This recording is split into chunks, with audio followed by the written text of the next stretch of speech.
2-3 বছর বয়সের পর থেকে বাচ্চারা অতিরিক্ত দুষ্টামি করলে আমরা তাদের সাথে কিরূপ আচরণ করলে বাচ্চারা আমাদের কথা শুনবে, দুষ্টামি করবে না। 2-3 বছর বরং আরেকটু সামনের দিকে গেলে 5-6 বছর বয়সে গেলে আজকাল বাচ্চারা অনেক বেশি দুষ্টুমি করে, ঠিক না ঠিক? এবং দুষ্টুমির পরিমাণ দিন যত যাচ্ছে বাচ্চাদের বাড়তেছে না কমতেছে? বাড়তেছে। আমরা ছোটবেলায় বাচ্চাদেরকে এত দুষ্টুমি করতে দেখি নাই, এখন যত দুষ্টুমি করতে দেখি, ঠিক না? এর একটা বড় কারণ হলো বাচ্চাদের হাতে আমরা বিষ তুলে দিয়েছি, সেটার নাম হলো মোবাইল ফোন, স্মার্টফোন। এই স্মার্টফোনে যে সমস্ত কার্টুনগুলো বাচ্চাদেরকে আমরা চালাই দেই তাদেরকে শান্ত করার জন্য, অথবা কম্পিউটারে বা ল্যাপটপে চালাই দেই, এগুলো হলো বাচ্চাদের সবকিছুকে ধ্বংস করার সবচেয়ে বড়তম মরণাস্ত্র। গেমসে বাচ্চারা কি দেখে ভাই বলেন তো? গেমসে বাচ্চারা দেখে হলো ঠুসঠুস করে শুধু মেরে ফেলো সামনে, তাই না? কি দেখে? সব যা সামনে আসে সব কি করে ফেলা, শেষ করে ফেলা। গেমসের মধ্যে কি এরকম কিছু দেখায় যে হারে একটা বাচ্চা কাঁদতেছে, তুমি নিজের খানাটা না খায় তার মুখে তুলে দাও? এরকম কোন গেম দেখছেন আপনারা আজ পর্যন্ত?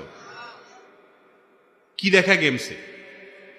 টম জেরিরে দৌড়াইতেছে, ঠিক না ঠিক? কে কাকে দৌড়াবে, কে কাকে ধরবে, কে কাকে মারবে। আর বিশেষ করে গেমসগুলো সবগুলোর কাজ হলো কি, সামনে যা আছে সব শেষ করে ফেলা, তুমি একা টিকে থাকো, ঠিক না ঠিক?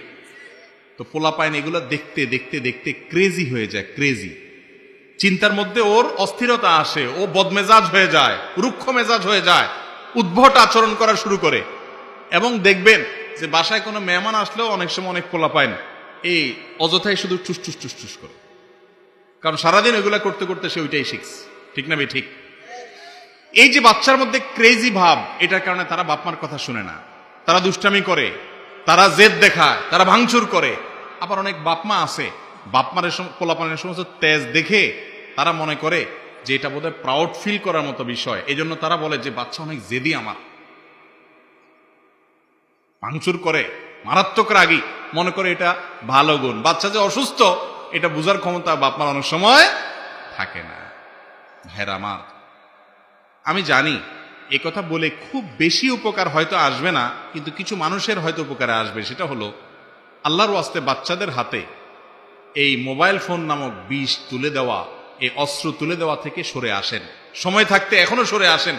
চোখ ধ্বংস হচ্ছে, ব্রেন ধ্বংস হচ্ছে, ওদের চিন্তাধারা ধ্বংস হচ্ছে, আচার আচরণ অ্যাটিটিউড ধ্বংস হচ্ছে, ওদেরকে শেষ করে দিচ্ছি আমরা। ফিজিক্যাল কোনো এক্সারসাইজ এখন আর নাই, এখন সব মোবাইল ফোন নিয়ে বসে, পয়সা আছে একটা কিনে ধরাই দিচ্ছে, ঠিক না ঠিক? এটা দেওয়ার একটা বড় কারণ হলো মা নিজে আসক্ত মোবাইলে, ফেসবুকে, বাপ নিজে আসক্ত মোবাইলে, ফেসবুকে, তার নিজেরও সময় নেই বাচ্চাকে সময় দেওয়ার। তো বলে ঠিক আছে, আমি একটা নিয়ে মরতেছি, তোর বাপ একটা নিয়ে মরতেছে, তুই একটা নিয়ে মর। এই না আমাদের চরিত্র? আল্লাহ তাআলা আমাদেরকে বুঝার তৌফিক দান করুন। সন্তানের হাতে মোবাইল যদি না দিয়া থাকতে চান, তাহলে আপনি নিজে মোবাইলের আসক্তি ছাড়তে হবে আগে। আপনি নিজে মোবাইল সারাদিন টিপবেন আর বাচ্চারা বলবেন বাবা মোবাইল ধরে না, মোবাইল ধরে না, এটা কোনোদিনই হবে না। যে মা বাপ চায় যে আমার সন্তান এই মোবাইলের আসক্তি দ্বারা খারাপ পথে যাওয়া থেকে বেঁচে থাকুক, সুস্থ মানুষ থাকুক, ক্রেজি বদমেজাজ না হোক, উদ্ভট আচরণকারী না হোক, দুষ্টামিকারী না হোক, তাহলে সেই বাবা মা তাদের উচিত হলো বাচ্চাকে সময় দেয়া, প্রয়োজন ছাড়া মোবাইল টিপাটিপি ঘাটাঘাটি না করা।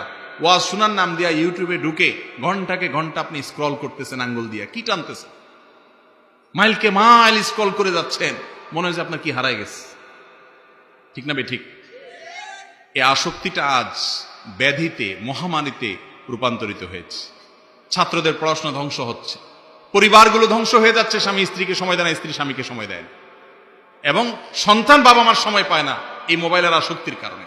এই মোবাইল স্মার্টফোন আজ আমাদের শত্রুতে পরিণত হয়ে গেছে, দুনিয়াও শেষ করতেছে, আখিরাতেও শেষ করতেছে। যারা এটা নিয়ন্ত্রণ করে ব্যবহার করা জানবেন না, তারা এটা করবেন না, ছোট বাটনালাগুলো ব্যবহার করবেন। আল্লাহ তাআলা আমাদেরকে আমল করার তৌফিক দান করুন। তো বাচ্চাদের দুষ্টুমি কিভাবে কন্ট্রোল করবেন, এটা হলো মূল পয়েন্ট যেটা বললাম।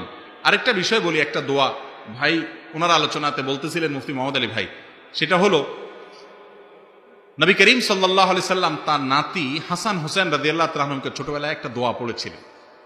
এই দোয়াটা নবজাতক শিশুর জন্য অনেকগুলো আমল আছে মা বাবার, তার ভিতরে একটা হলো এটা। আজকাল এগুলো জানেও না মানুষ, আমল করবে কোত্থেকে?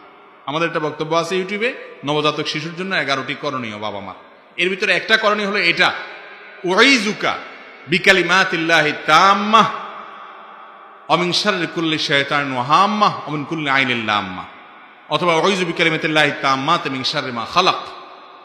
অর্থাৎ আল্লাহর পরিপূর্ণ কালিমার মাধ্যমে আমি আশ্রয় প্রার্থনা করি তোমাকে হে শিশু, যেন তিনি যত ক্ষতিকর সৃষ্টি তার আছে এই সব কিছুর ক্ষতি থেকে তোমাকে বাঁচিয়ে রাখেন সারা জীবন।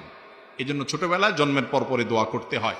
মুরব্বীরা, বাপ, চাচা, দাদা যে কেউ এই দোয়া বাচ্চার জন্য করতে পারেন। জন্মের পরপর কোলে নিয়ে তাকে লক্ষ্য করে এই দোয়া পড়া দরকার। এই দোয়া পড়ে ফু দেওয়া যেতে পারে, এর মাধ্যমে বাচ্চা নিরাপদে থাকে এবং তারও আগে থেকে বাচ্চা যেন ভালো থাকে এবং সৎ থাকে, দুষ্টমি না করে, এবং দুষ্টমিটা যাতে এই লেভেলে চলে না যায় যেটা আমাদের অতিষ্ঠ হওয়ার কারণ হয়, তার বিপদগামিতার কারণ হয়। তাহলে সেজন্য তার জন্য আল্লাহর কাছ থেকে মা বাপ নিজেদের যখন শারীরিক সম্পর্ক হবে তখনও দোয়া করবে, এবং সে দোয়ার মধ্যে কিন্তু এই কথা বলা আছে শয়তান যেন স্পর্শ করতে না পারে, এবং আরো কিছু আমল আছে, এগুলো করতে হবে। আল্লাহ তাআলা আমাদেরকে আমলের তৌফিক দান করুন।